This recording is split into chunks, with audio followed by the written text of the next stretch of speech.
I want to at another episode of and ooh, fuck Ash's mom. But I extremely love it. Once again, we are back with it. I'm going to start with introduction. Favorite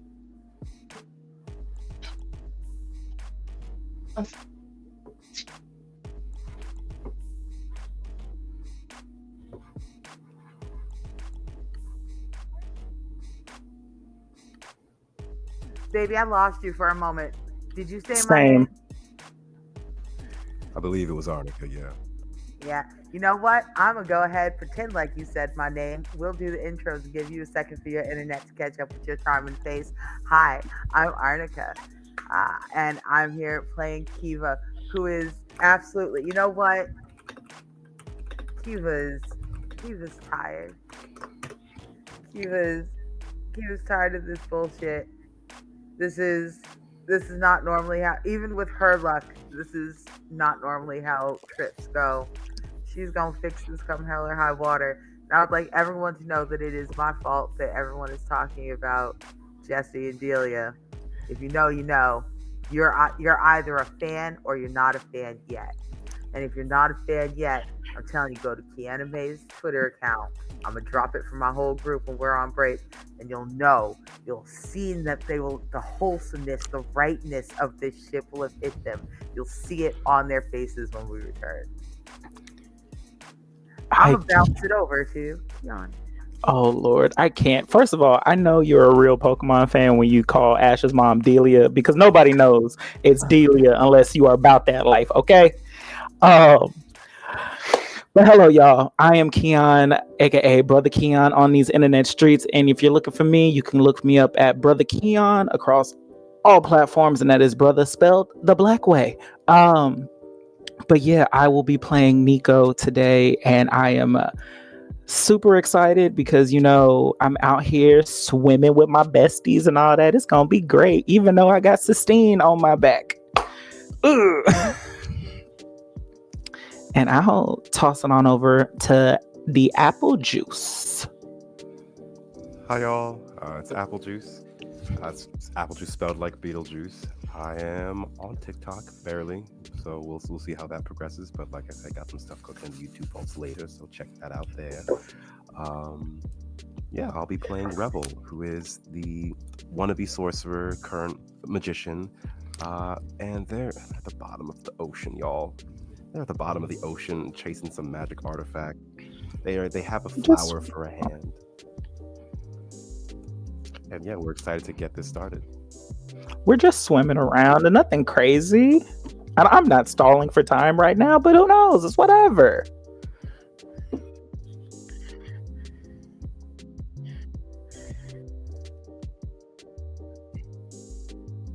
anything except BaddieBards. Otherwise, 20 pages to your left. So No. let's get started. I'm looking at now. It's fine. So, three ducks walk into a bar, right? I don't actually know a joke about three ducks walking into a bar, but that makes it even better, doesn't it? Basically. Hold on, wait.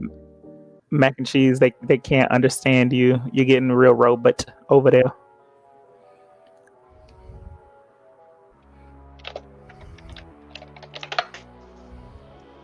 Sometimes Swing the low. gremlins beat our tech. Hold on. Is Mercury in the microwave? She must have just got out the salon. She wearing her micro braids. Let me see. 'Cause, Mercury and micro braids is my absolute favorite. We got a little bit of time. I don't know what she doing. She can swing in the pool. Yeah, can't.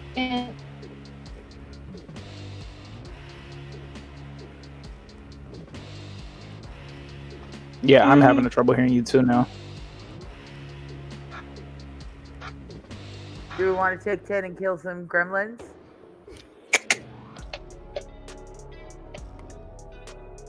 All right. I gotta go kill Guys, some gremlins real quick. I'm sorry, y'all. Let's go.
Are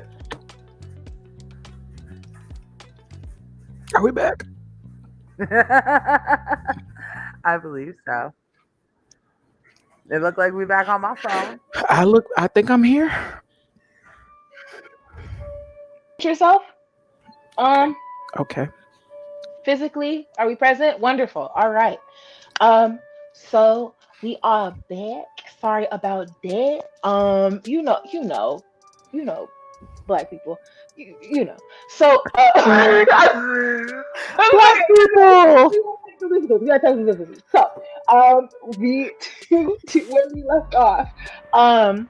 We find our intrepid group of friends, hello, Kiva, Revel, and Nico, in an underwater cave, staring down the barrel of something with an eye large enough to amass the or enshroud the opening of this cave. We Yes, Kiva has retrieved her grandmother's ring. Nico is in truly a battle with Sistine, and Revel is still missing a hand, still growing a flower. It's in a bud form, but it's fine. Everything's great with that, and so normal. So, in light of these things, let's get started. So, we again find ourselves in this cave. The eye of the creature that looks upon the three of you is bloodshot, and you can tell that if you could see the other eye, it would be under a furrowed brow. It feels angry. There is a shift in the molecules of the water that surround you. It feels not necessarily hot, but certainly like when you walk into a room and you with two people that either just fucked or want to fuck. Do you know what I mean? It feels, but not sexual. So I want to get into it and start off with Revel. Revel, hello. We last left you, honestly, in not a whole lot of a predicament, if I do say so myself. You know, you're protected. You're in a wetsuit. Everything's going great. I want to start by asking you the how do I want to put this? Tell me what this bud feels like as it grows.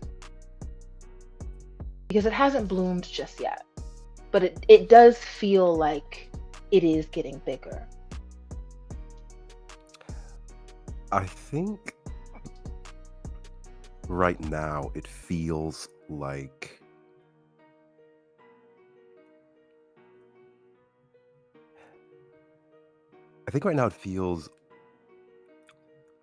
off, sort of like out of sync with the rest of the pressure that's currently in the rest of the area. It's that strange sort of human weakness of we're not able to sense velocity, but like changes in velocity.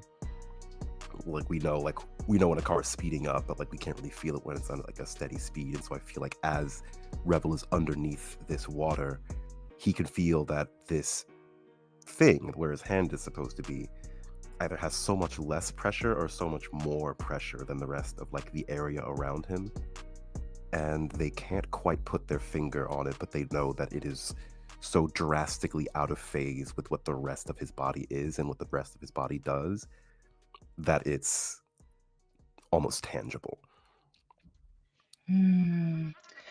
Beautiful. And yes, Revel, you feel this pressure, almost as if your hand itself is several thousand meters below the rest of you. And the eye outside of the cave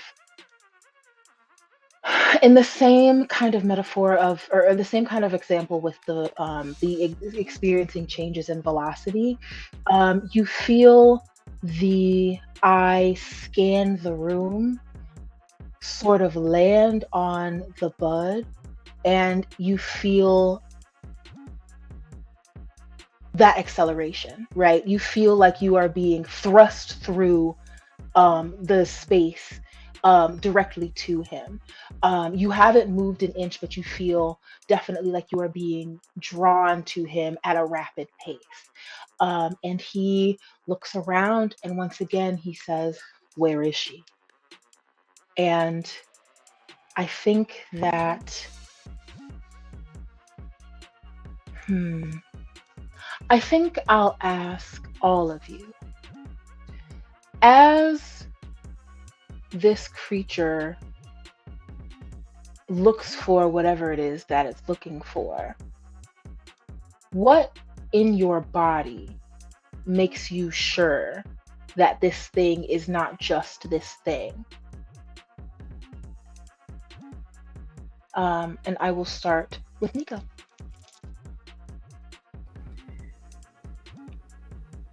In Nico's body, the thing that starts to itch and starts to burn and starts to kind of fester is his tattoo on his right arm,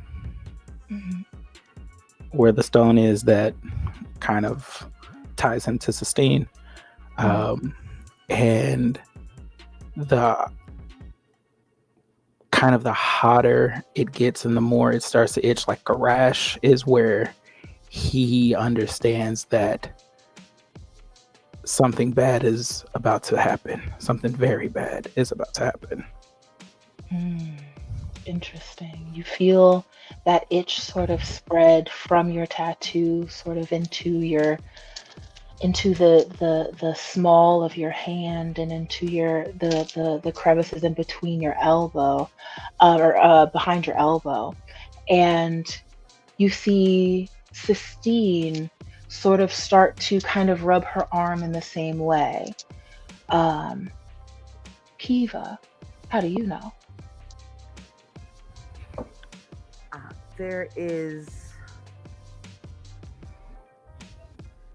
There's this, I'm trying to figure out what's the best.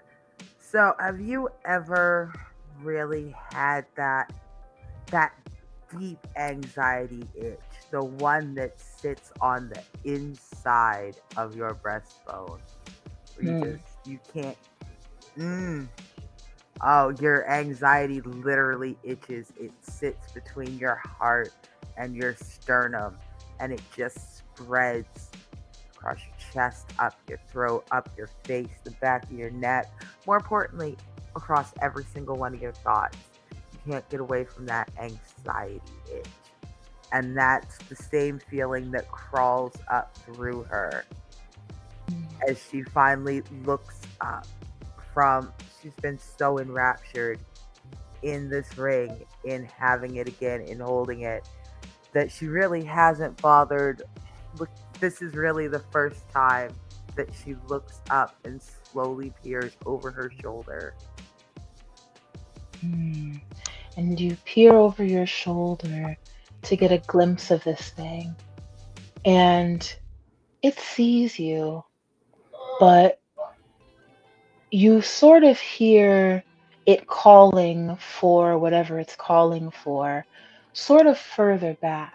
It's kind of muffled, as if it's from way further away than he is.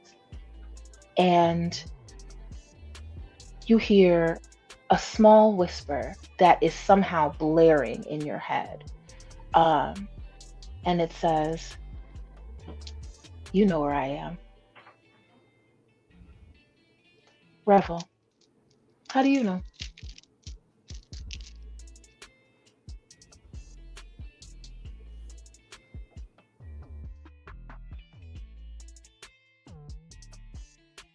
Oh, never mind. Revel, My ass was darling. muted. Yep. All right. So, as I was saying,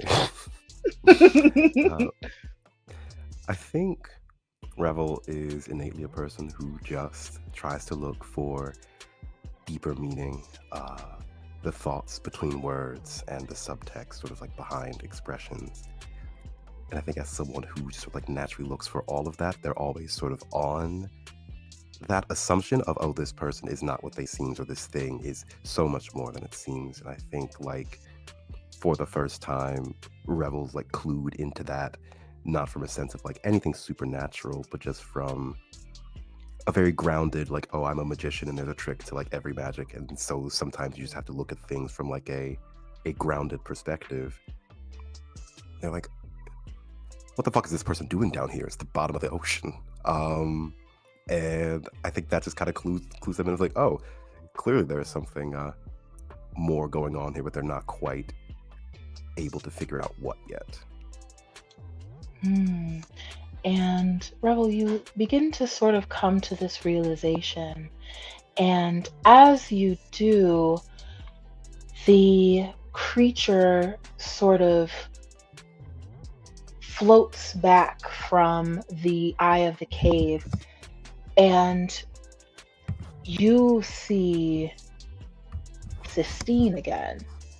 But you see Sistine looking to Nico, terrified.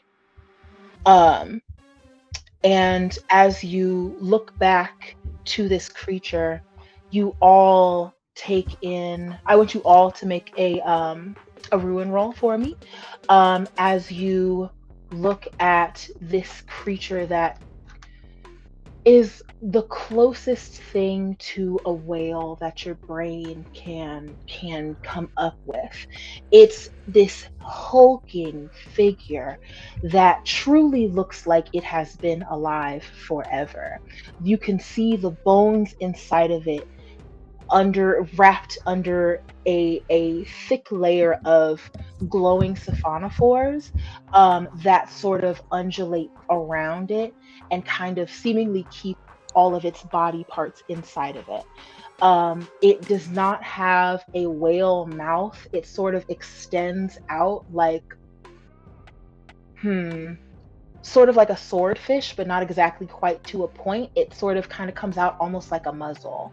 But the closest thing that your brain can determine is I don't, some kind of fucking shitty, some kind of terrible whale. I don't know. Let's see here. Kiva. All right, Kiva, you don't take a point of ruin if it's currently less than 4. Okay, and Nico, you don't take a point of ruin as well. Revel's ruin if it's less than 5. Revel, you do take a point of ruin.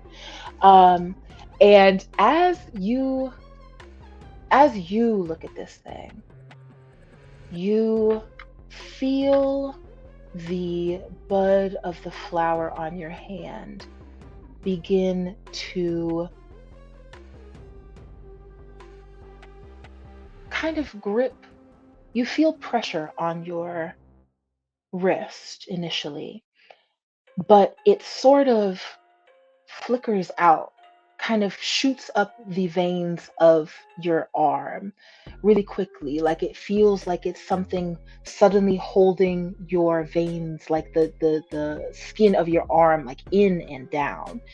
And you begin to feel a little compressed, sort of like you are looking up at the sun, or rather you are held up at this, like in the ground looking up at the sun, and your arm is out looking at the sun, and you feel the petals begin to start kind of trying to open. And as you do, the creature looks to you and says, I've smelled you. I've smelled you from a mile away. You know where she is, don't you? She was on the beach the last time I saw her. Revel, the only she that they know is the Sistine, the mysterious like succubus lady.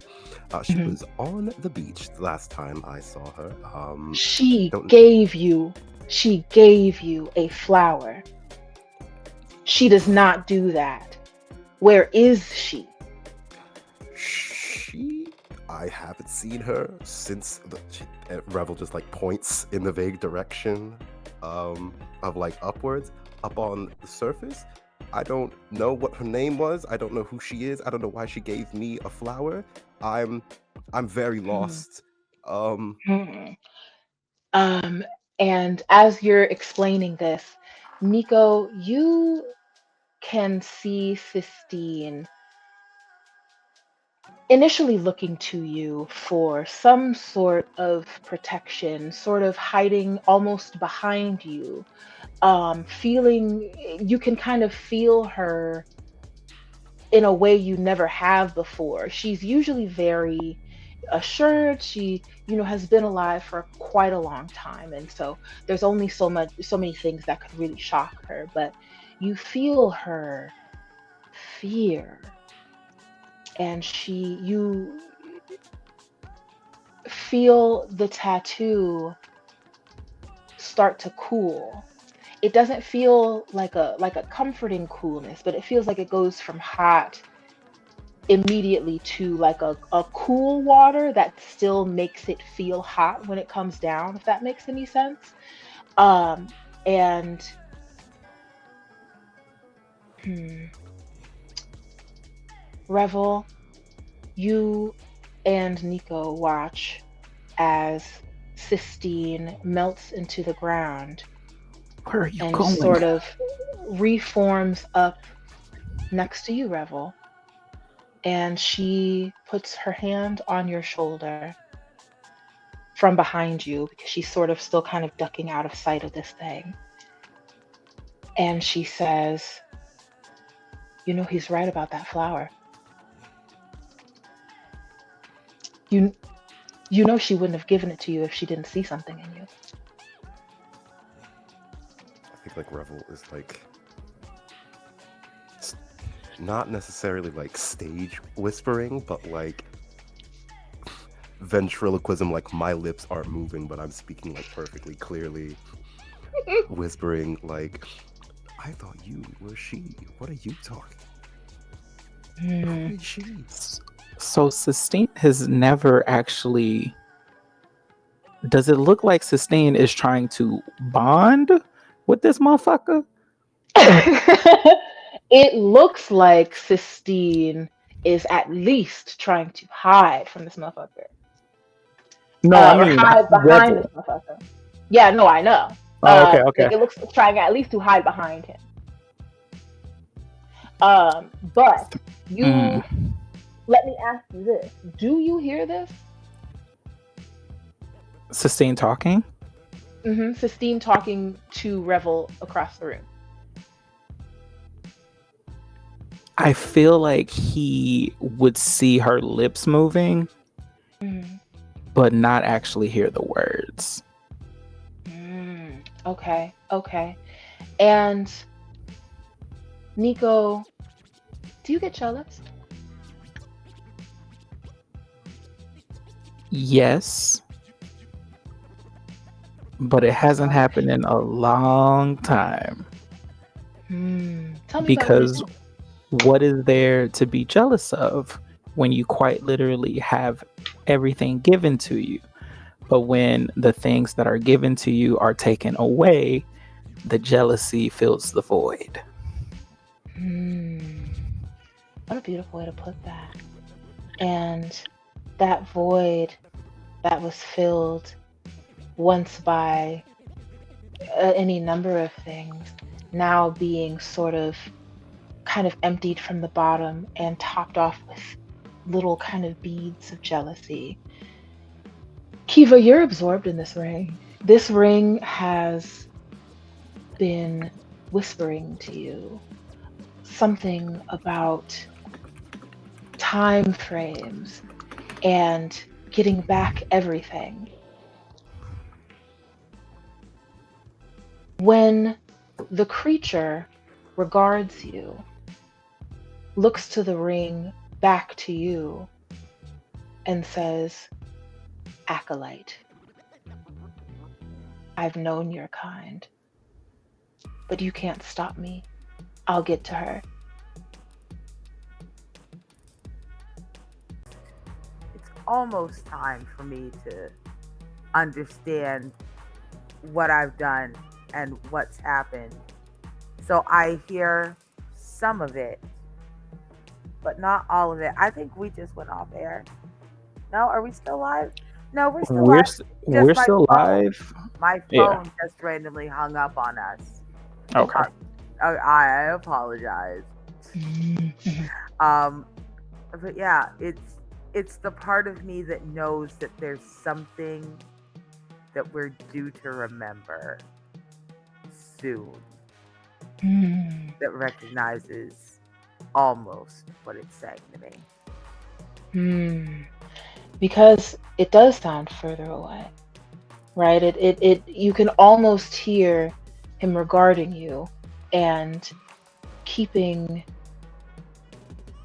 tabs on you. You can sort of feel it. This ring is again speaking to you now, and it's sort of making you feel this sort of calm that you never have. Nico, you and Revel both are watching Sistine, or rather are aware of Sistine being aware of this ring. Nico, Yes. Sistine finishes bargaining with Revel, just sort of briefly. You see Sistine whispering more in Revel's ear, and she melts back into the ground, or sort of dissipates into the water and sort of reforms back behind you. And you see Sistine come up to yellow. You see Sistine come up behind you and whisper in your ear and say, "Do you trust me?"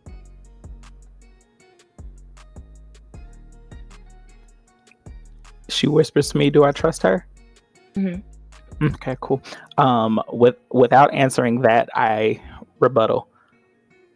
So, why him? Are you trying to replace me? I couldn't ever replace you. So why go to his shoulder then?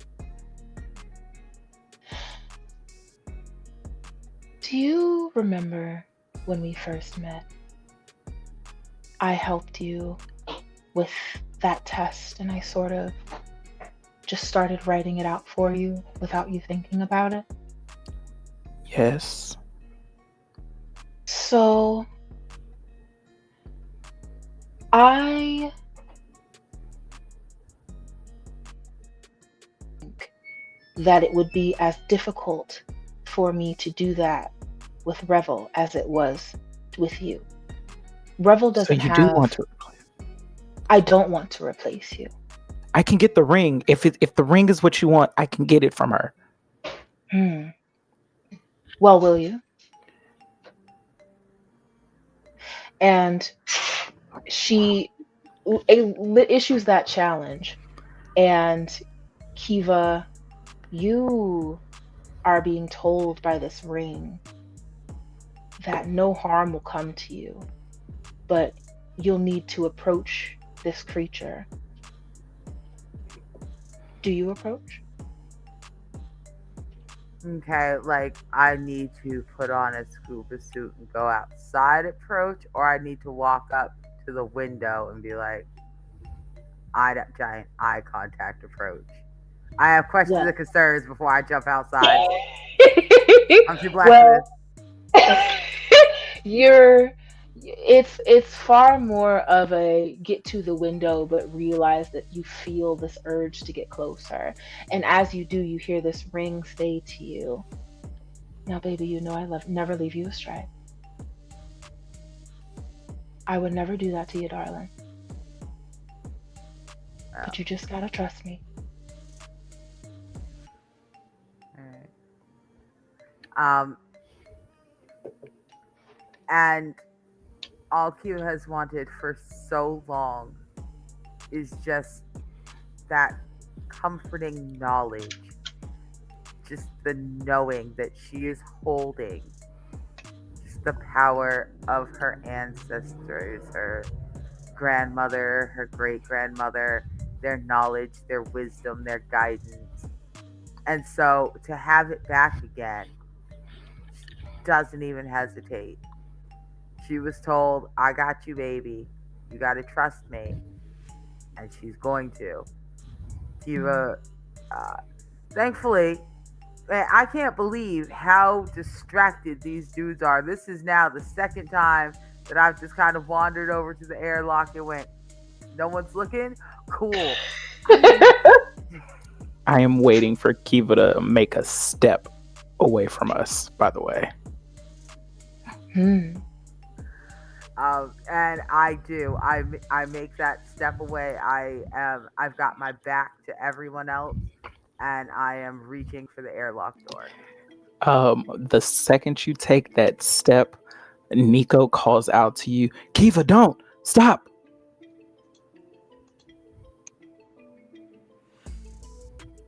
Kiva, do you stop? I pause. I don't turn around, but my hand does still for a moment. I go, it'll be okay, Nico. I know it doesn't feel like it will, but it's all finally gonna be okay. I'm scared, and I don't want anything bad happening to you. You just got that ring back, and I don't want to lose you here. Wait, ring back? Yeah,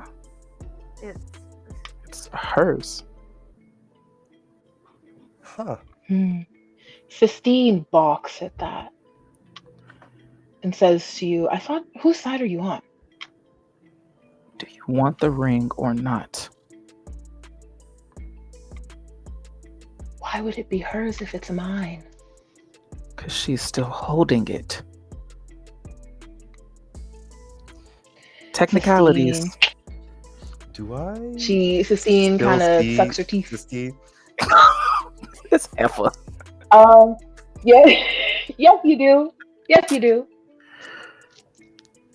Yeah, I just see she's just been, chilling, chatting with Mhm. Nico. She's just holding on to my shoulders, whispering into my ear. Mhm. I think Rel's just kind of like looking between Nico and Kiva, and then like the creature like through the window. Kiva, you're gonna need to elaborate on how you know everything is gonna be okay. I think we're in a very precarious situation right now, and making informed decisions is how we're going to get out of it alive. Exactly. Don't do anything rash. I'm willing to trust you. I just need a little bit more explanation. Kiva nods. She still has not turned around. She goes, I understand. That's really, I would feel the same way if I were you. But I think you're just going to have to trust me. And she opens the door. Airlock, airlock, airlock. Lock it. As I'm going in with her. And I grab the hand with the ring. make me a contest roll, y'all. Absolutely make me a contest roll. So, and as a brief reminder, the contest roll manages situations where y'all would act against each other. You take a light die if the contest is something you are skilled at because of your occupation or background. You can only get one light die for your skills, even if multiple skills apply. And I will have you, if it doesn't make sense, I'll have you explain it. But I love, I'll take the roll cool. You take another light die for each mark of ruin you currently have. You take a dark die if the contest itself is inherently deadly or dangerous, and then additional dark dice, and as many additional dark dice as you are willing to risk. And so whoever has the most sixes wins. If we reach a point where you have the same number of sixes, we go down to fives, and so on. Okay, hold So on. we'll see if you grab that ring. All right. So to confirm, I do 4 light die for my ruin. If I happen to have, say, a ritual that I think would help me, I take an additional light die for that, and then as many dark die as I'm willing to risk. Yes, a ritual or a skill. Yes. Okay. I would like to use my negotiation skill here. And I would also like to use my compel. Oh. I would like to force a creature to perform a non-lethal task. Kiva, give me the ring.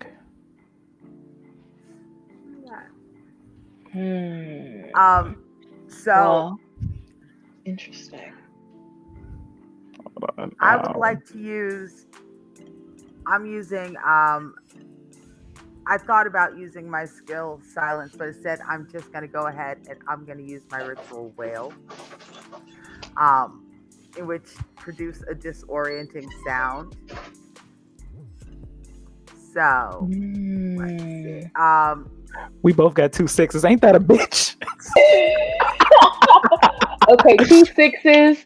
All right. Let's see. Nico wins out because he got 2 5s. 2 5s to 1 5. So here's how this plays out.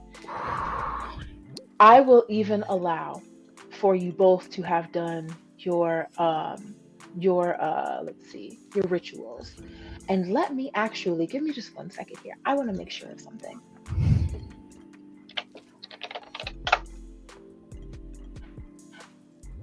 Not being like this.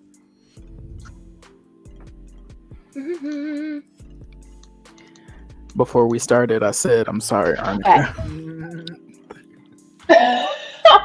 Apologies, we're doing that Let's earlier. see. Okay, so one thing about using rituals. Yep. Rituals automatically, because it's magic in a sense, you're using magic in a way that you wouldn't normally do. You immediately take on a point of ruin. That's fine. Did I mention that? Okay. Nope, but Great. I'll take it.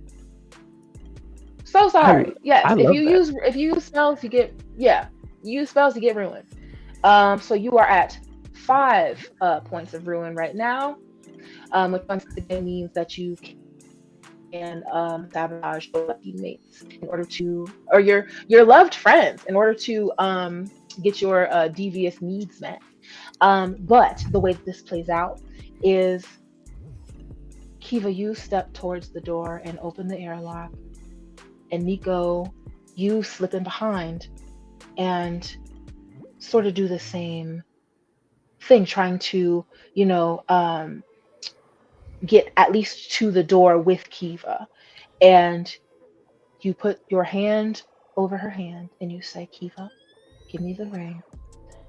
And as the door opens from the airlock into the water, or into the Kiva, you let go of the ring. It sort of comes out of your hand very easily, but you don't hear it. The voice, I got you, baby. I know how this looks. You just gotta trust me. And Revel, you've been in the ship the whole time, yeah? Very much so. So Sistine's been in there with you. Sistine sits on the center console, as it were, like the command sort of console, and says, so I have a job I have to do in a little bit, but I wanted to let you know that there is going to come a point very soon where you are going to have to make a decision. And I want you to know that regardless of how it will look at the time, I will tell you exactly what to do. And you will do it, or if you do it, you will get somewhere, or you'll reap rewards that you could not possibly imagine. And I know how this sounds because I'm a demon and I've got big tits. I You're a know, demon? heaven forbid. Yes, and I have honking knockers. Yes, it's fine. I wasn't gonna say anything But about the knockers. I mean, they are honking, but like, I don't know. I Does Nico is look, Nico also gonna have to make a decision? Have you spoken with Kiva already as well? Nico's already made his decision. But That's no, horrifyingly cryptic. you and I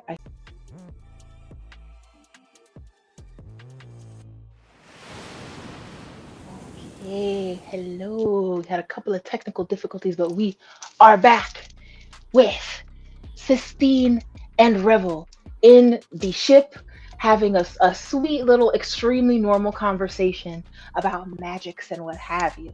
So, Revel, Sistine looks to you after you've expressed your concerns and are looking for, just a single reason why. She reaches her hand out and touches your forehead, and you feel more of that pressure in your wrist spreading out your arm, except it starts to go up into your shoulder as well. And you start to see symbols in your mind. And it takes you a while to realize that they're letters, but the only two you can make out are IK. Do you take off your wetsuit? No, not yet, because I don't know if the whale creature is gonna bring this ship down or something. I don't know what whale man it's got it going on, so I'll just keep this thing going in case we gotta go quick. You should do it. Extremely valid. You should Just do do it. Why not? Sorry, And I'm trash. and Sistine says, "Now I'll be back for you, okay? But I'll be bringing everyone, and then I'll have you make your decision, okay?" Well, that's that. Can I have a name? What's your name? Can we start there? You seem to know mine. Can I have your name? See, unfortunately, if I give you my name, it will kill me. That's rather horrifying, and I'm so sorry. Do you have a nickname that I could give you? Would a nickname maim you? A nickname is fine. Something that I go by is fine, but you can't know my name. My nickname is Sistine. Okay, Sistine. A pleasure to meet you. My nickname is Revel. Likewise. Hello, Revel. Now, I've left you with a little bit of something. I kind of wanted to sort of jumpstart this process, but I gotta go, but I will be right back.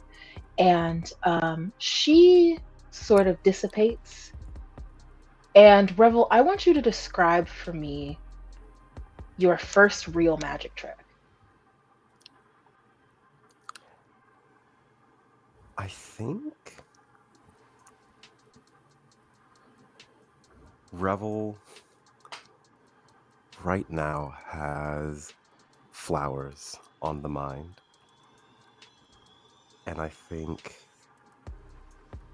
in their other hand, where sort of like their sort of main like stump is a beach blossom, I think Revel's first real magic trick is sort of like growing from nothing a beautiful dark blue rose in their other hand.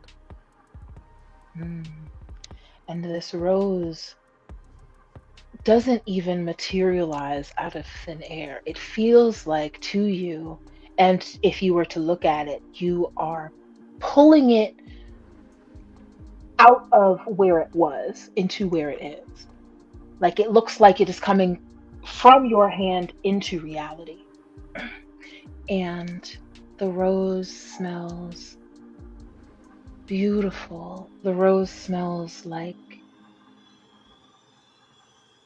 that feeling when you're a kid and you see a sunrise for the first time and like you recognize what beauty means.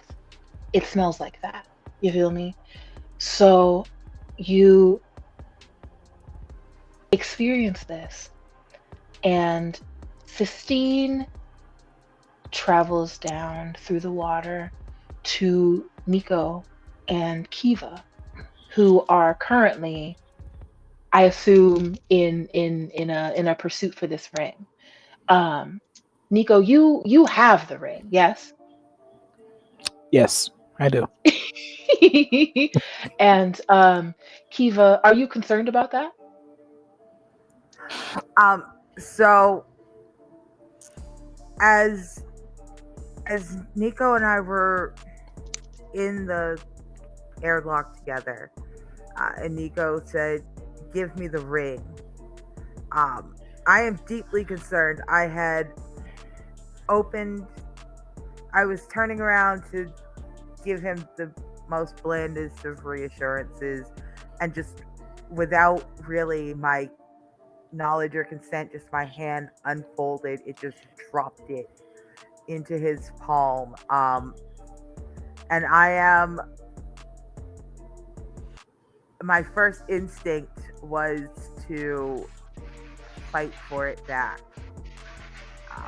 But there's this gentleness, this softness, this feel of loving hands gently on my shoulder, like it's not what you think it is. You'll be okay. Just wait.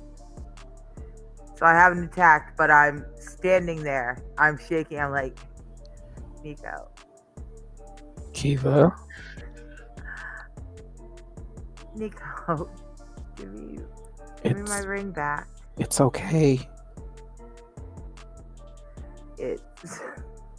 I mean, yeah, that's what I'm trying to tell you. It'll be okay, but I kinda need my ring. And also the water is filling up in here, which We was should not going to probably be a put problem on. when I had my ring. We should probably put on our helmets if the water's filling up. Not acknowledging you asking about the ring at all. And has moved the ring from like his fingers into his palm, and it's just holding it. And I think as you are holding it, you can feel Sistine truly radiate. This is the least lucky thing that could possibly happen to her. And she doesn't even realize the depth of this, right? So Sistine is radiant. Sistine is in rare form. And she comes to you, and I actually, I'm going to make 2 rolls. Okay. That's not terrifying at all. I am going to make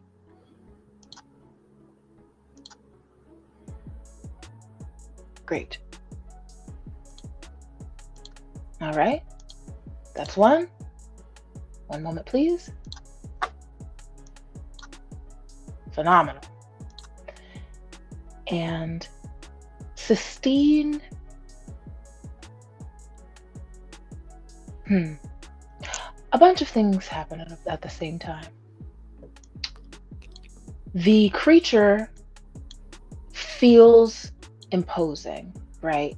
The creature from outside starts to pulse with impatience in a way that you don't necessarily, you recognize it as dangerous, but it doesn't occur to you just how frightening this is. But you notice that this whale thing, the siphonophores around it, you can, Nico, you can hear them individually. In the same way you used to be able to hear your imaginary friends as a child. And Sistine will begin by holding your hand and asking you again, do you trust me? And as she asks me that, I ask Kiva, do you trust me? At this, like, but it's kind of, if you listen a little closer, you could probably hear Sistine's voice mixed in there. Kiva stops. She's been kind of, she hasn't let go of your hand to put on her helmet. The water is up around our shoulders. And she looks at you, and it's a long look. Water's up to our chin by now.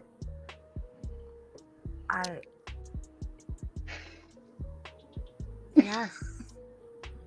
Okay. Yes. And she lets go of your hand to put her helmet on. And the water fills the portion of the airlock. You put your helmets on, and Sistine holds your hand and leads you further down towards this thing. But Kiva, you are getting the same feeling. Nico, as you get closer, you start to hear the creatures that are covering this thing get louder, almost as if the closer you get, the more they recognize that you can hear them, and they call to you. They say, please, please, water, please, please, I am so thirsty. I can't keep doing this. I need to get out of here. And the closer you drift towards this creature, the louder these siphonophores get. And as Sistine holds your hand, you see the creature move its eyes down and regard Sistine for the first time. And the creature goes, demon. What did she offer you? Sistine looks back to him and says, why? What can you offer me? The creature looks to you, Nico, and scans your memories. Describe for me what that feels like. This creature is massive, right? Mm-hmm. Like gargantuan. I feel like him prodding and wading through Nico's mind would feel as if Nico was in a whirlpool. Mm. And it feels like as every memory goes past Nico, he's getting pulled deeper and deeper and deeper into his memories until he's sitting at the memory where the first time he heard and one of his imaginary friends, or as they like to be called, a demon. Mm. And you hear this demon once again for the first time in truly a long time. And I'm going to put a pin in that. Revel, You're still in the ship, yes? Very much so. Extremely. So, after performing your first real bout of magic, like I said, you begin to feel these kind of somethings in like your arm, and you feel it sort of stretch up to your neck. And as you look at this creature that your friends are talking to, and you catch a glimpse of your reflection, and you notice that it's green. This little kind of tuft of something vein that's kind of grown onto your neck, and sort of sits as like a raised, almost like if you were like popping a blood vessel, like sort of like the one in your forehead, but it would be like Hmm. kind of like spining up from there. Um, do you take off your wetsuit? First, look out the window and see how my friends are faring with the creature. Mm-hmm. You get another letter. You get H, and then IKH. mhm. Wonderful. And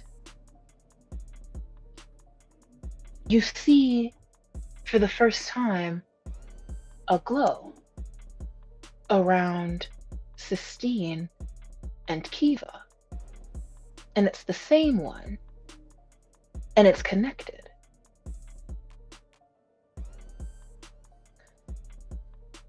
You see as Sistine assumedly parlays with this creature, this whale thing. You see Kiva visibly, like the glow around Kiva visibly start to weaken and sort of soften. And Sistine looks back to you, and look, everything's good. And looks back to the demon, or not the demon, sorry, the creature. And Revel, you again feel your hand kind of pressurize again at the wrist, and you start to feel the wetsuit tighten around the bud of this flower as if it's trying to open. Now, Kiva, you are watching all of this happen. Your ring is in the hands of your friend. This creature has acknowledged you as some sort of acolyte, and I just want to know where Kiva's head is at right now. So right now, Kiva is reeling because everything else, there are so few reasons to not trust Nico. That's my friend. That's my good friend. But it doesn't feel like normal. It feels wrong in this moment, giving in, handing over the ring. And I feel, despite the lightness of being underwater, I feel every inch of that atmospheric pressure pressing down on me as I look over my shoulder at Nico standing behind me, between me and the ship, and swim out the open airlock. As I swim out towards the giant thing, I'm just thinking that, I hope this is still a good idea. You think that, and you feel a response, not just hear one in your mind, but you truly do feel the most comforting hug that could truly only be like coming from that long line of magic women. You can tell that they're with you right now, and you look towards the creature again as it regards this.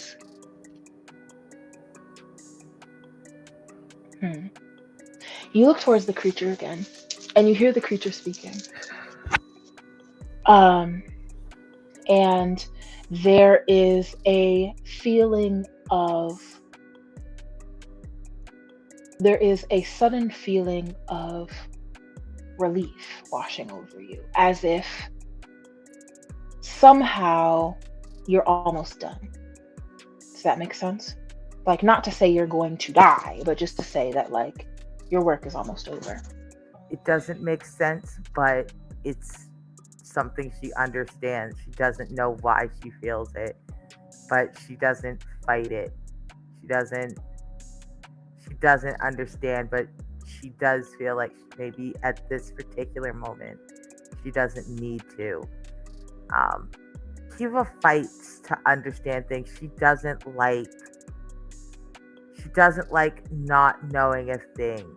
Part of the joy of being around Nico and Revel is just how life feels easy with them. Like, the choices they make have just as much weight as mine, but it feels like they make them without the same kind of constant hysterical but what if that eats my day.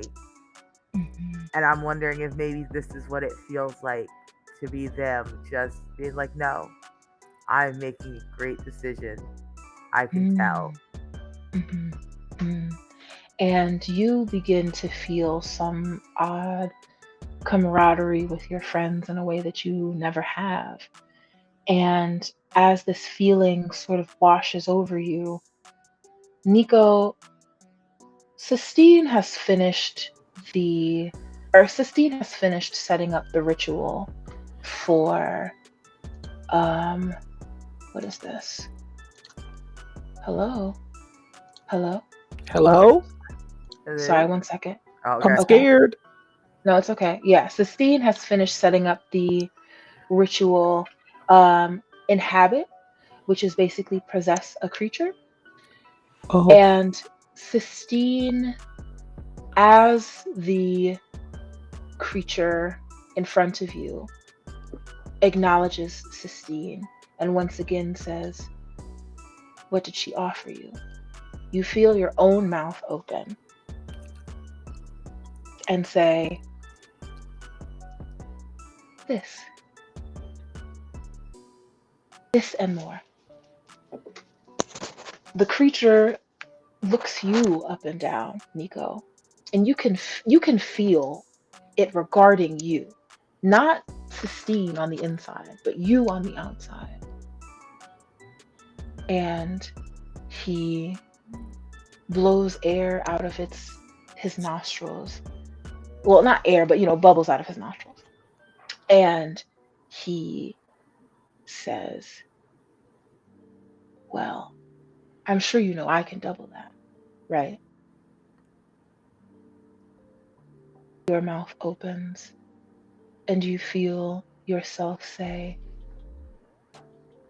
"Well, this is my last one, and I'm out." And you hear him say, "Well, if you give him to me, you won't even have to go meet her."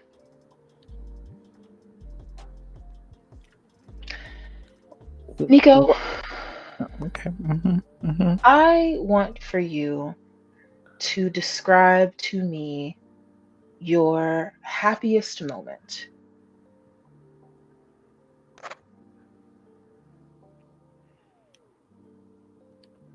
I want you to think on what your happiest moment is and describe it for me as I express to you that you are experiencing your final memory.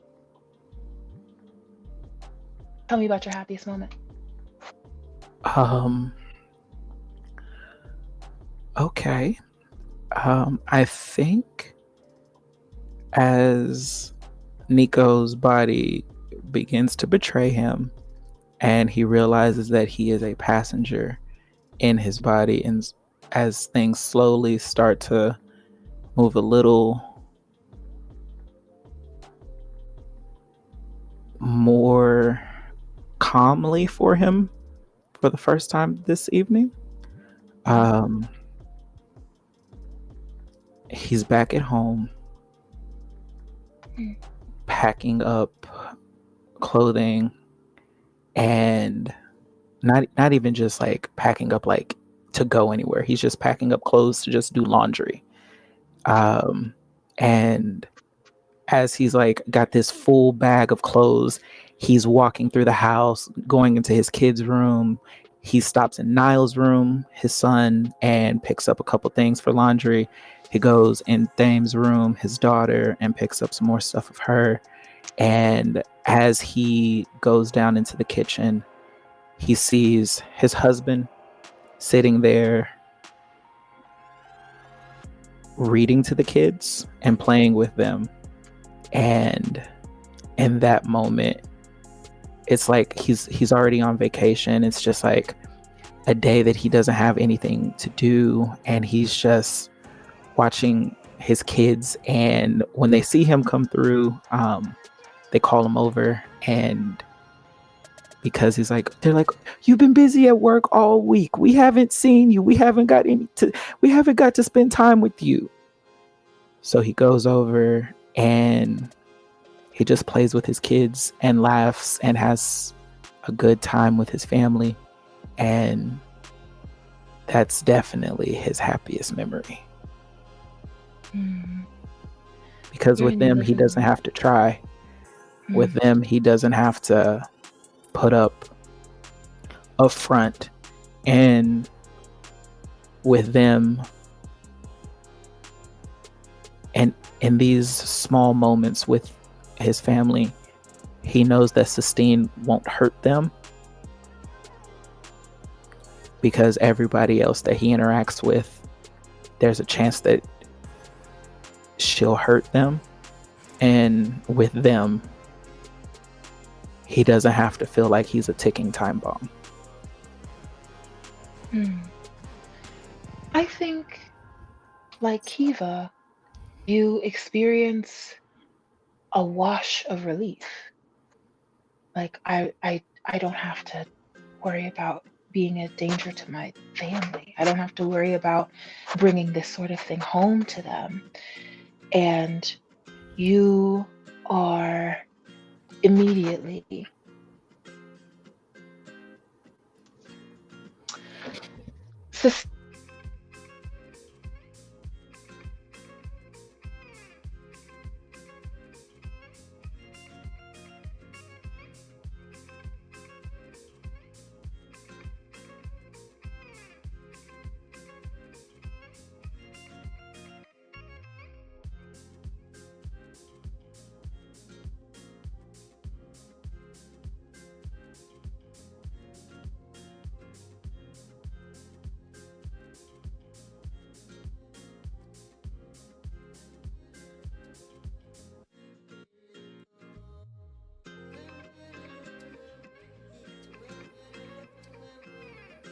and say, now,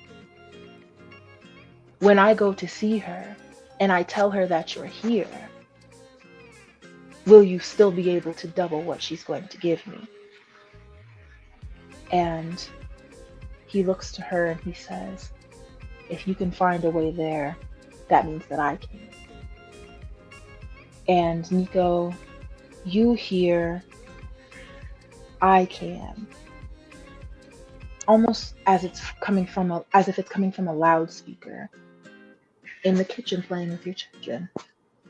And suddenly you are ripped from your chair by your torso. You stop feeling your legs as you play with your children, and you immediately look down and see nothing. You see intestines hanging out. And Nico's gone. Rest in peace, Nico. Rest in peace to Nico. Kiva, Sistine turns to you, radiant, full beyond belief. And she says, I know what you think is going to happen to me, but trust me, what will happen to you will be much worse. And she dissipates back into the water, and you hear that voice in your head again say, I'm sorry you had to see that, but I needed you to. Just once more, please. I just need you to come back with me. I need you to trust me. I'm sorry you had to see that, I really am, but I need you to understand what you're going to be gaining. Just how much work you've put into this. Now, Revel, you...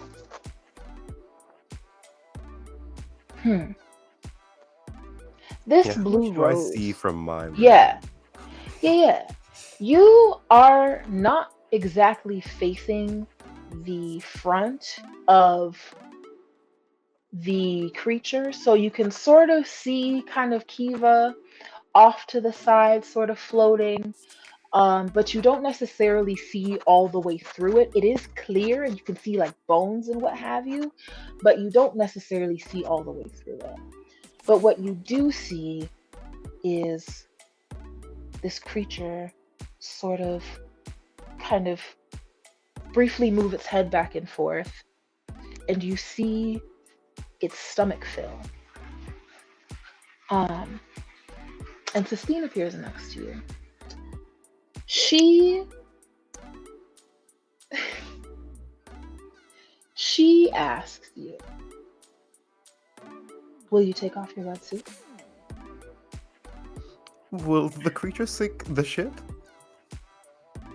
Of course not. He's harmless. Don't worry about him.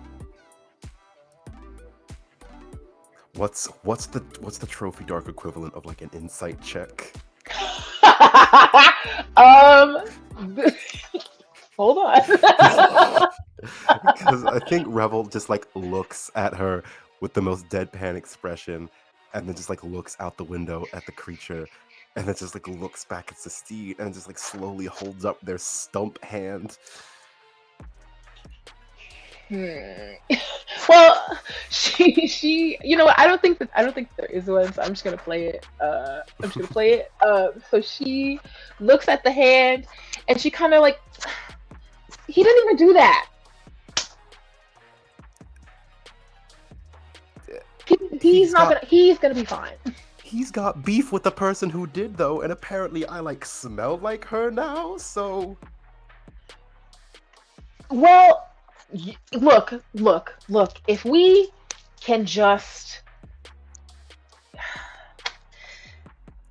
it's gonna be really hard to explain here, but if there is a way that you can get that flower to bloom, we can get out of here.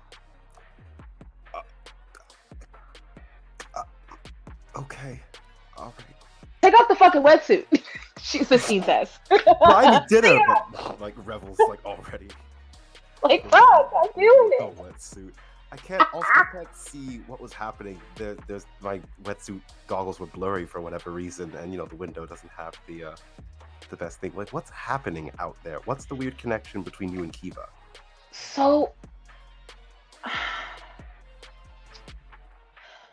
I had a deal with Nico. I have a deal with Nico where, you know, if I give Nico things so that I give Nico things by taking things from Kiva. I sort of siphon her energy, but I swear to God, this is one of those things where, like, I'm not gonna take your energy. If I'm not gonna siphon your energy, we can make deals. I can give you stuff, and we can just keep feeding off of Kiva. It'll be fine. It'll be great and good. Whatever. She doesn't have to know. She'll be fine. What kind of energy? Like, is it like life energy? Is it like It's her happiness? Is it her? so it's like luck energy. It's hard to explain, Rebel but just like balks and just thinks back to Kiva's entire life and the whole time that they've known them. look, that is she hasn't died. She's never died. I haven't killed her. And I could. I believe you, but then you were about to say that you wouldn't do it, and then you didn't say that you wouldn't do it, which is equally concerning. Well, honey, I still have it. And we're I think Rebel's like halfway out of the wetsuit and like shimmying like out of like the bottom half now. See, and look, You have to understand, this is all incredibly new. You said you had to deal with Nico? Kiva's had bad luck for as long as I've known her. How long have you been knowing Nico for? Look, kid, you're asking all the right questions, okay? And I want to start by saying that you're a very bright young man. I'm not going to answer those questions because I don't want to. Is that okay? Fine. I appreciate you communicating that, but I just want to get out there. I don't fucking trust you at all, Sistine. You're very cool. I enjoy talking to you in terms of like, and they're like kind of trying like look at themselves in like the reflection, like see what the fuck the green shit on their neck is. And you see roots growing from this hand, growing from this flower. Your dark skin gets darker at the site and where the roots are growing, and you hear Sistine say, "Look, I mean, well, would you fucking like? She's already taking you, so we might as well go. She's gonna find a way to get you." Oh, fucking ick! Yeah, let's get the fuck out of here. You see another letter in your head, and it's an A. And Sistine once again says, "Oh, wait.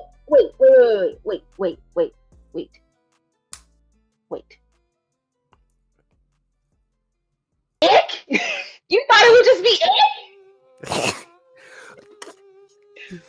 ick?" Revel just like looks so like deadpan at it's like casting a glance like out the window occasionally to like make sure like Kiva's not like being eaten or whatever. But I think Revel like stares full on at Sistine. You don't get to yell at me for not knowing things when you just said that you don't want to answer my fucking questions because you didn't want to. Okay, well, I feel like I was being quite reasonable. But reasonable? You've been feasting off of my one friend and giving it, I assume, to my other friend, and we're at the bottom of the ocean now. And you laughed at me when I lost my hand, and that hurt my fucking feelings. First of all, Nico said yes. Okay, I came to him. I was like, "Here's the scoop, bitch," and he was like, "Bet," and here we are. Okay, I'm sorry. I'm sexy and useful. Kiva. Kiva. Feed off of someone else. I have like so many other people that deserve to have zero luck in the whole world. Is there a way we can like, I don't know, set this on someone else? Some bad people. So what I'll say is this. I think I've heard something about like Kiva's great grandma from like one of my cousins. And so something tells me she's gonna be just fine. She's gonna be just fine. Don't worry about Kiva. I tune the fuck out whenever Kiva talks about herself. I don't know anything about her family history or anything like that. Can we get her to the surface though? How do I make this thing bloom? You said like we can go home. If it blooms, I would like to get my friends to safety, and then we can like talk about our deals and stuff, and maybe like I don't know, like kill Nico for doing this for years and not telling anybody. Oh yeah, oh yes. And she tucks her hair behind her ears. She goes, oh, yes, we're gonna kill Nico after this, not now or before. So great. And Revel, you feel Sistine sort of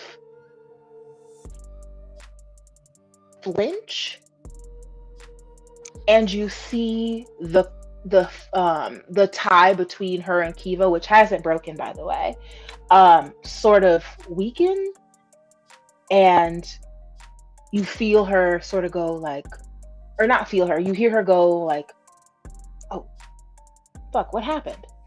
You both turn around to the window, and Kiva, you watch this creature pulse with light. Like, not like a fast pulse, but just like a, you know what I mean? And it digests your close friend. And as it does, it says, now, Acolyte, if you see her, and I know you will, just tell her that if I don't find her before you get to her, that I'm coming. And you, how do you respond?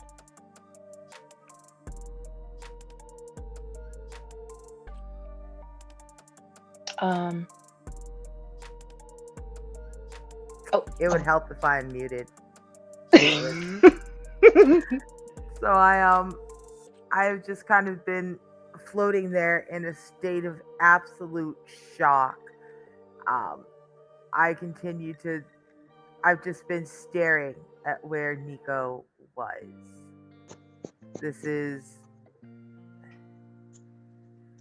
I know this is not, when I heard you won't be in danger, I kind of assumed that was a y'all won't be in danger. Not a, oh no, just you, boo. I am feeling fraught and slightly hysterical. My first and second instinct is to actually swim at the thing. I want to fight it. I want to see if there's any way, but I know I can't. I can see the blood in the water. I can't see him. Oh, thank God I can't see Nico, but I can see the movement as it eats, and I know that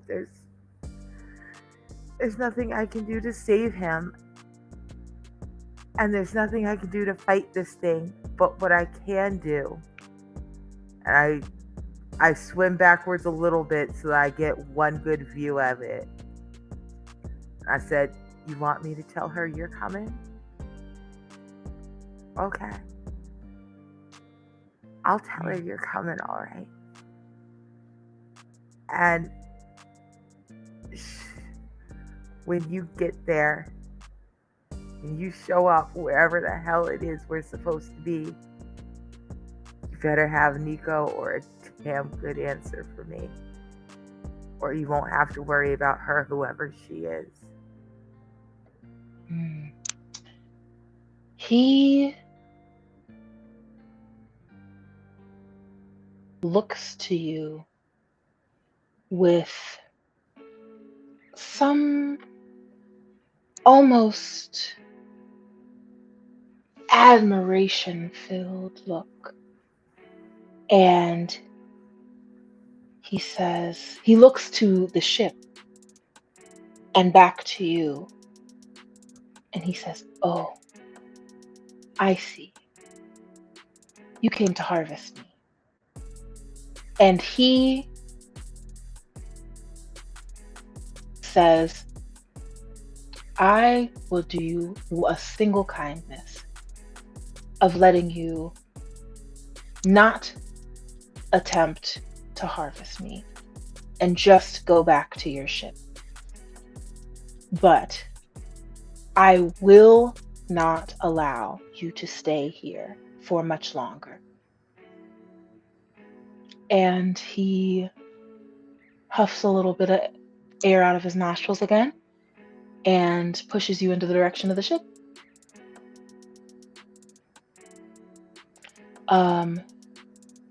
Revel, you are experiencing intense claustrophobia. Your hand is, it feels restless, like it is growing itself from your bones, like it's absorbing the nutrients from you like a fetus. And you notice yourself flit sort of in and out of this extreme claustrophobia and just straight up seeing darkness all around you. You'll sort of go back and forth in that way for a while before you come back to yourself on the ship and you begin to see the flower open. And I want you to describe for me what that looks like.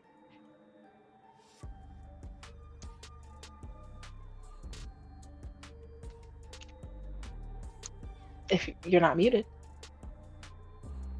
Yeah, I'm dead. What kind of flower did you say that it was again? Beach Morning Glory. Beach Morning Glory. Understood. Mm-hmm. I think as it opens,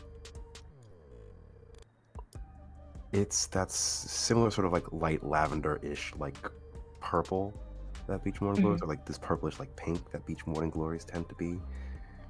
And I think the only difference is that there are these like almost vein-like lines of red sprouting from the center and just sort of like across the petal, as if it had taken just sort of just a little bit of Revel's blood and incorporated it into the bloom of the flower. And Revel, as you take note of these veins on the petals of this flower, your mind flits again and you look down at your hand. For the first time in a long time, your hand is back, but that claustrophobia remains. And you can't quite figure out what it is, but you attempt to sort of shuffle your way away from this feeling, and you kind of push against whatever would be pushing on you to kind of make you feel like this, and you notice a foot that does not look like your foot flop down on a leg that does not look like your leg, directly horizontally to where your face is. Make me a ruin roll, please. Oh, great. Delightful, even. I'll ace these. Where's the thing? All right. Ruin roll. Mm-hmm. Here we go. Da da da da da. Oh, I can't on that because we're on YouTube.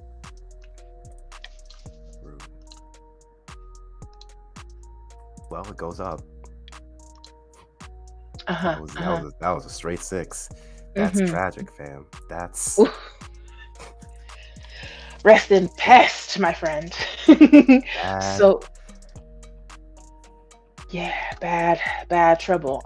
And so yeah, you feel this pressure increase and your mind shows you images of a spinning ball of body parts, just legs and arms and torsos, some heads in there, some individual like strings of like nervous systems that are sort of kind of strung around it, kind of like a garland.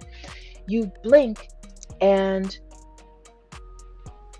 your hand is gone, but the flower is back. And you see that in the center, where the blood starts to, or where the veins start to kind of come out into the petal, a glowing light.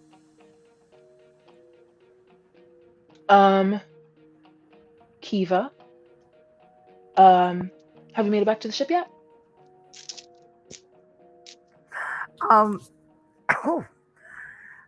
Yeah, I have.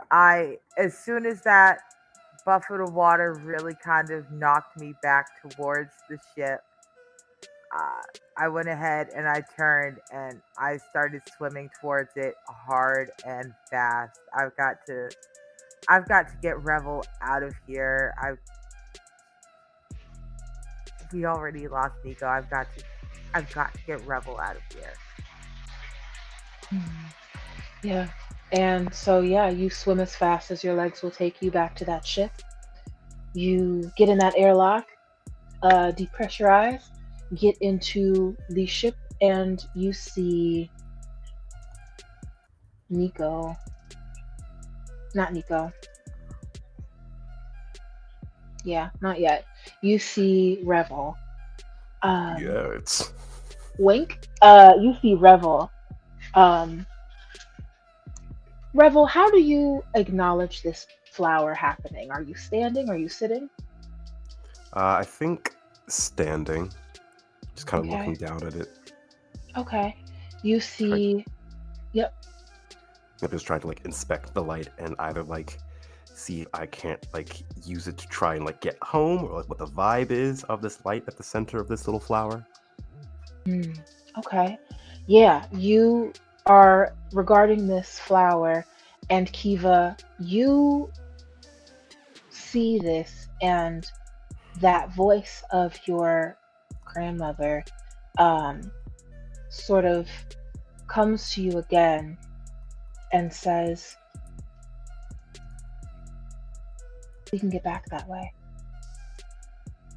It's not going to be fun, but we can get back. And I think as you approach Revel, you see in the center of this light that it isn't necessarily a light coming from the flower, it is a light coming through the flower. And you look more into it, and you see laying in the most lush green grass you've ever seen your grandmother's ring. Just sitting there. You hear the voice again, and it says, now, you're gonna have to climb it. But it won't be too bad, and everyone will be fine. I promise. Okay.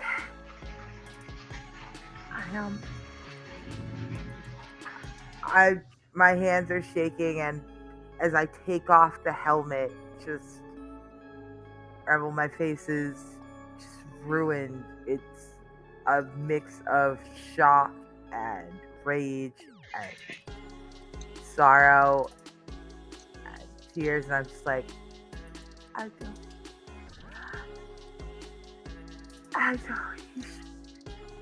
He shouldn't have What come happened? with me. He shouldn't have come with me. I should have. Kiva, where's Nico?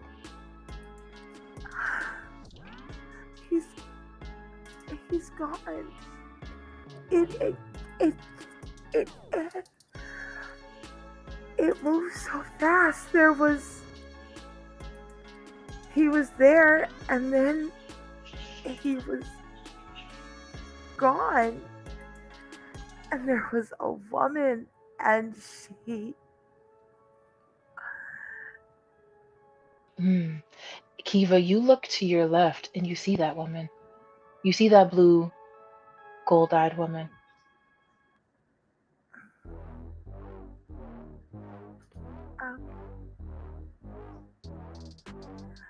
Or maybe you already knew there was a woman.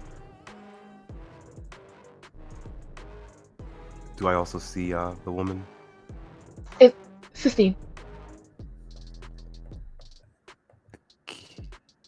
Kiva, this is Sistine. We've met recently, maybe around 5 minutes ago. Remember when I said at the beach that someone was here? And like as Revel's like talking, they're like making their way over to like the control console very slowly, and are just like, whatever the fuck needs to be done to put this thing in drive and get the fuck out of here. Valid. Well, you go over to the control panel, and there is a searing pain in the arm that has the flower on it, and you drop to your knees as you feel a stretching and sort of like a purposeful dilation of the now what you realize is a portal in your hand.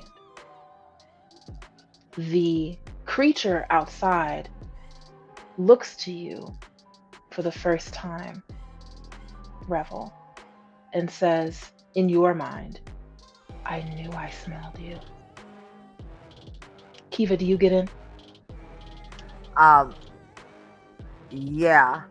So everything is terrible and fucky and wild, and as much as I don't, as scared as I am, and as much as I am worried that maybe Revel is, something is wrong with Revel, something, I don't know, but I do know that I've Do I lost still one look friend. like veins and roots like growing out of me? Absolutely. Right? Like, obviously something's yeah. wrong with Revel, but is this something's wrong with Revel like it's the plant, or something's wrong with Revel and it caused the plant? Was Revel the problem all along? I don't have time to have these thoughts. I know that I've lost one friend and I'm not willing to lose a second. And I've looked back and forth between Sistine standing on one side of us and just this giant Leviathan looming outside the port window. And I go, this is going to be probably the worst feeling you've ever felt in your life. And I grab their real hand, and before I say anything, sorry bro, just reach my other hand into the flower. So hopefully this goes right and I don't turn you inside out. Let's find out. Well, you reach your hand in and you feel warmth and and I'm trying to find another word for gentle suction. As you are slowly pulled further into this portal, you almost don't you don't expect and are almost frightened by how easily once you get your hand in there, the rest of that arm and everything else just sort of follows. fisting joke. And there is a landing on the soft grass next to your hand, or next to you. And Revel, I'm sure that was horrible. I'm sure that was the worst thing you've probably ever experienced. But Sistine looks to you and says, "Okay, so if you want to go get your friend, I am going to have to go with you so that I can get you through the portal as well. It doesn't really do, like, if you get a regular flower, it's fine, but sometimes they grow off of people and you can't really access it on your own. It's kind of like an Ouroboros situation. So I am going to hold your hand again. I know the last time it was weird, but this time it's at least going to be a weird that you're familiar with."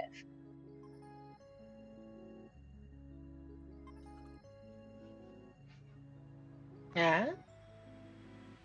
Is that to me? Yeah. I think Revel is like still like staring at the portal inside their hand, and the sensation of Kiva like going through it. Is Nico dead? We don't have time for that. We will. Yep, We just will. do it. We will. And Sistine grabs your hand and takes a foot and steps directly into this portal. You feel an immediate whooshing around you as you are sucked into this portal.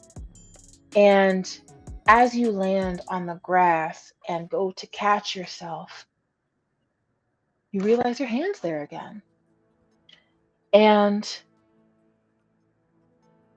Nico, I want you to describe what heaven looks like for me. I'm sorry, Revel, I want you to describe what heaven looks like for me.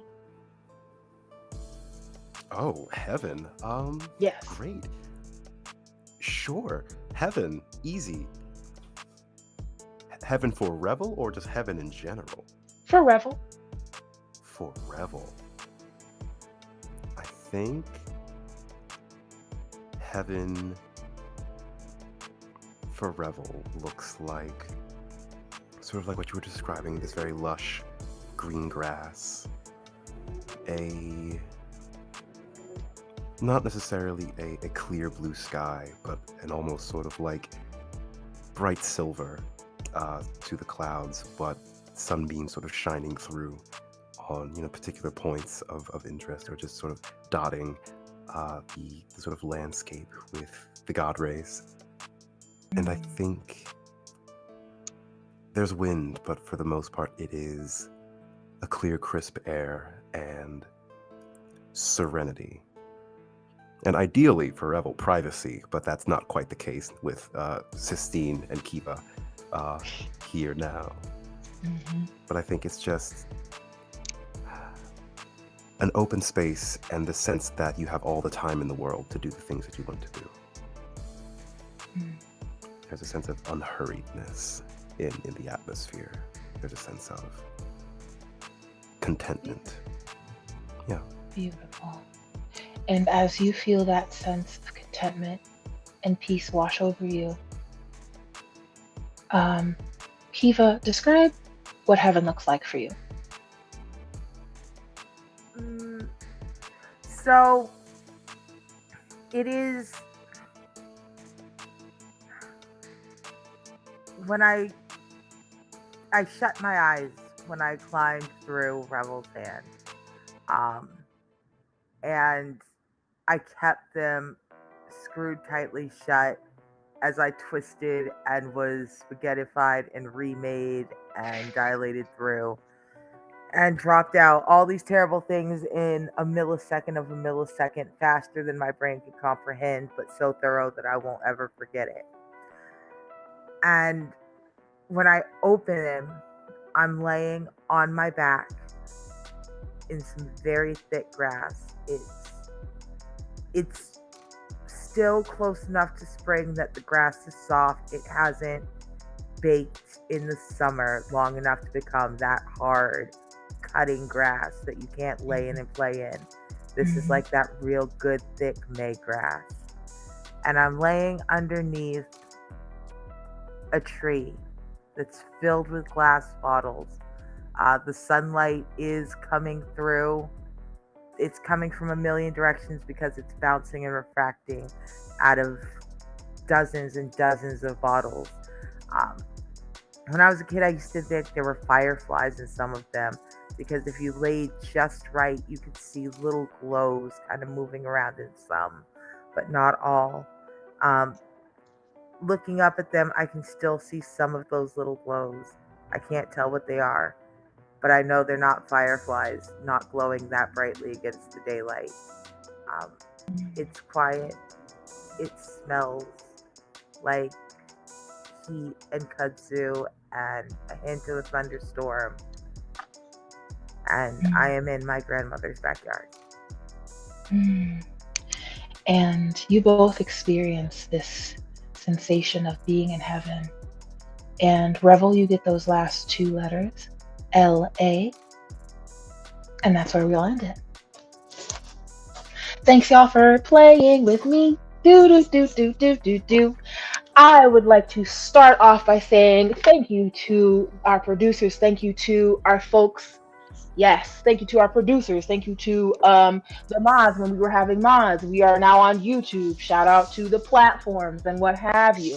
I want to start by going to our resident dead boy. Hi, Nico.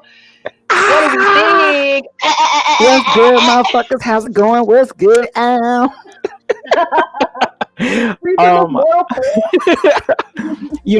gonna assume that because I didn't give a landscape of what my heaven looks like, I'm down there burning. What?